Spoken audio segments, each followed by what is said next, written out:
Bienvenidos nuevamente. Ahora conversaremos sobre el modelo retributivo. Para esto nos hemos planteado esta pregunta. ¿Tiene algún sentido castigar? En este modelo retributivo, los adolescentes y los menores serán tratados igual que los adultos. Jean Valjean, protagonista de una obra que es Los Miserables de Víctor Hugo, se encuentra en la prisión con menores de edad que habían sido castigados a estar presos, igual que él, por haber robado un pan. Los menores eran tratados de la misma manera que los adultos y la sanción no tenía ninguna utilidad sino solamente la de castigar. Para los retribucionistas, la sanción penal, la pena, el castigo, debe de existir para que la justicia domine la tierra. La pregunta que nos haríamos sería si en la actualidad todavía tiene algún sentido, alguna finalidad el castigar, y si el castigo por sí mismo es válido dentro de un Estado de derecho, dentro de un Estado constitucional de derecho. La respuesta, evidentemente, sería no. Hoy en día ya no se tolera la sanción sin ninguna finalidad. Siempre tiene que haber una finalidad para sancionar. Y no se sanciona porque se ha cometido un hecho ilícito solamente, sino principalmente pensando en que no se debe volver a cometer otro hecho ilícito. Esto implica de que la sanción tiene una finalidad especialmente preventiva. Preventiva especial porque está concentrada en apuntar a que el que ha infringido la ley no lo vuelva a hacer. Y por eso nos esforzamos en tener un tratamiento especializado, individualizado para el adolescente y joven que ha cometido un hecho ilícito y para reinsertarlo nuevamente en la sociedad.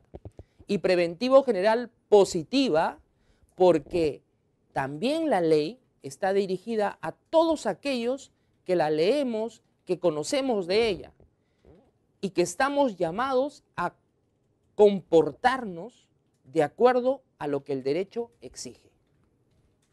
Sin embargo, nos podemos dar cuenta por los medios de comunicación, por lo que claman los diarios, que el pensamiento retribucionista subsiste en la actualidad. Y esto es porque tenemos enmarcado dentro de nosotros esto llamado como venganza, que se ha institucionalizado en nosotros. Es por eso que las personas ante un hecho ilícito lo que claman es justicia y asocian la justicia al castigo.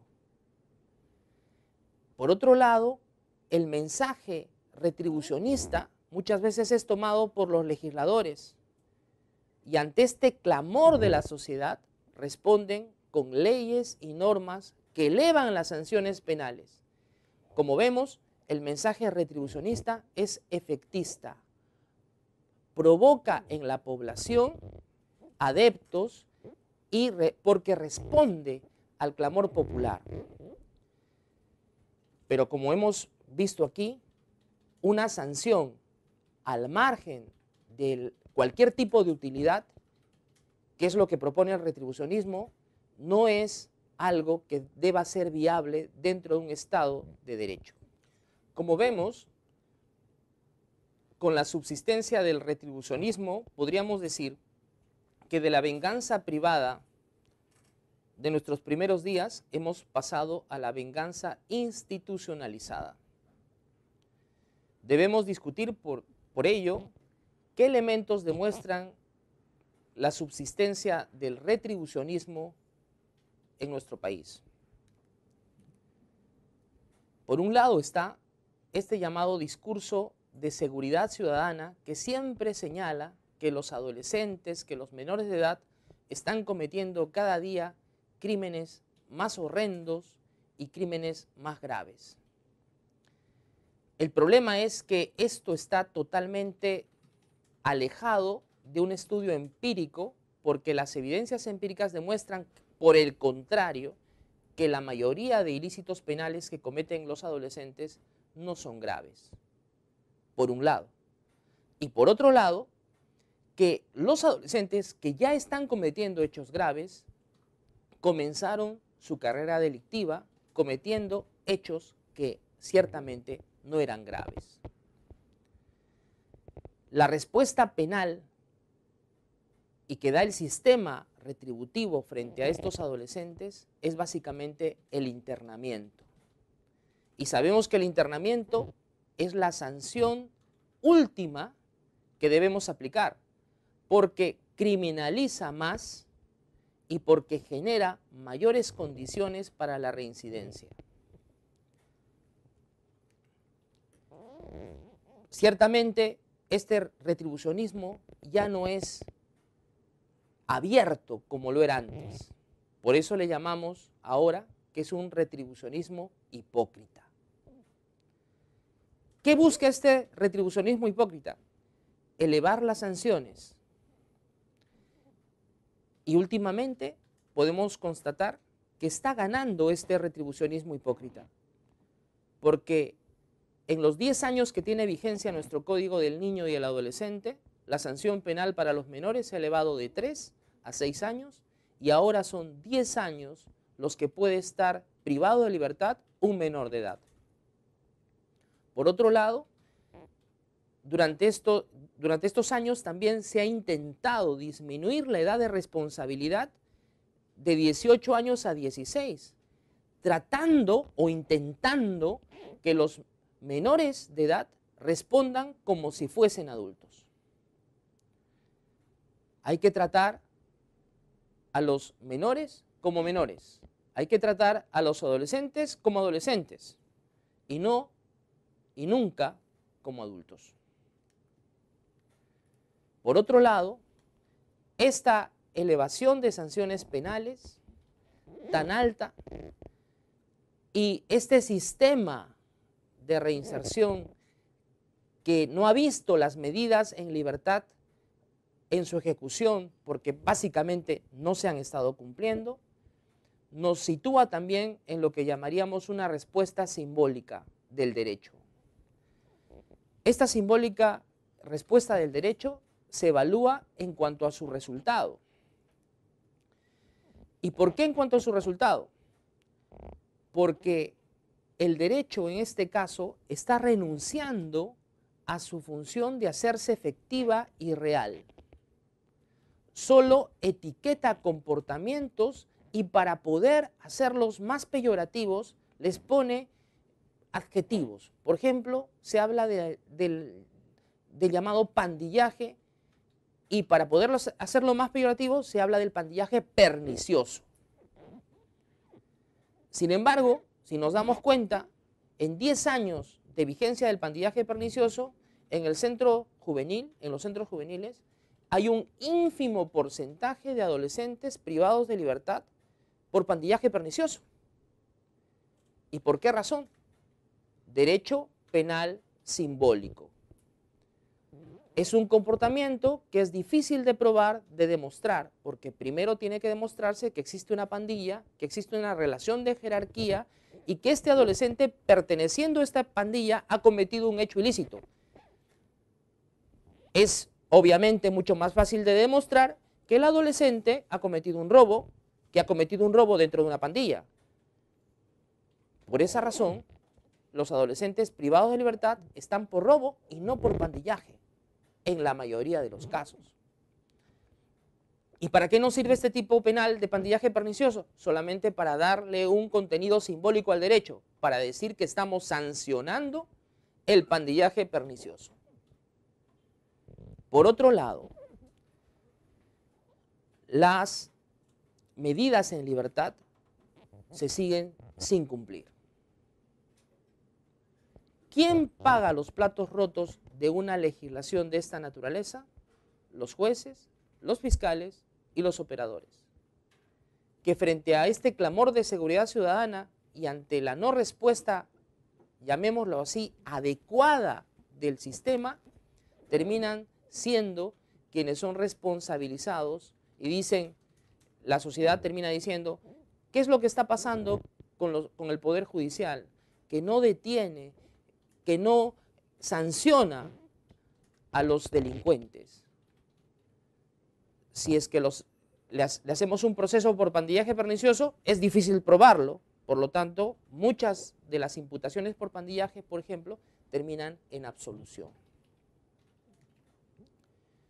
Por otro lado, esta visión tan peyorativa de la infancia y de la adolescencia termina convirtiendo a nuestro derecho penal de menores en un derecho penal altamente estigmatizante y selectivo. Parecería que estamos ante un derecho penal del enemigo y que el enemigo son los menores que cometen ilícitos penales. En este aspecto es importante recordar que las garantías no son suficientes, porque muy bien se puede sancionar drásticamente y por encima de los límites de la proporcionalidad aceptable a los menores, incluso con garantías. El ejemplo lo tenemos en Norteamérica, que ha sancionado a muchos menores de edad a penas muy altas. Por ejemplo, en los Estados Unidos, según Amnistía Internacional, existen por lo menos 2.225 personas cumpliendo cadena perpetua sin libertad condicional por delitos que fueron cometidos cuando aún no habían cumplido los 18 años de edad. Allí podemos constatar este retribucionismo hipócrita en el que las garantías no son suficientes. En nuestro país tampoco las garantías son suficientes para evitar matar gorriones con cañones. Es por eso que la privación de la libertad es la medida socioeducativa usada en el 60% de los casos, lo cual es muy preocupante. Y el número de adolescentes que se encuentran privados de libertad es mayor al número de adolescentes que se encuentran cumpliendo otra clase de medidas no privativas de la libertad. La responsabilidad, ¿de quién es?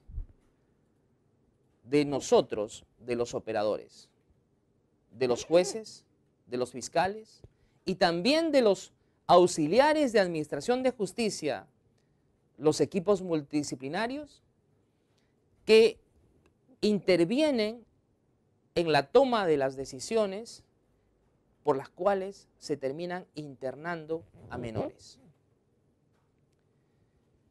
La sanción penal más aflictiva, más estigmatizante y menos resocializadora es el internamiento. En los centros juveniles están los chicos más vulnerables, los más pobres y los más etiquetados de nuestra sociedad. Pero aún dentro de todo lo negativo que hemos dicho del retribucionismo, hay algo que podemos rescatar.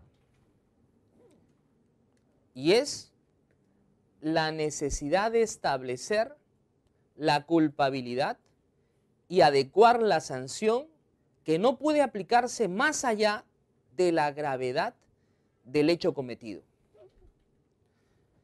Esto significa que cualquier consideración vinculada con las características personales, sociales, familiares del adolescente no podrían servir para justificar mayor sanción, sino solamente para justificar una disminución de la dureza de la respuesta penal frente a ese adolescente.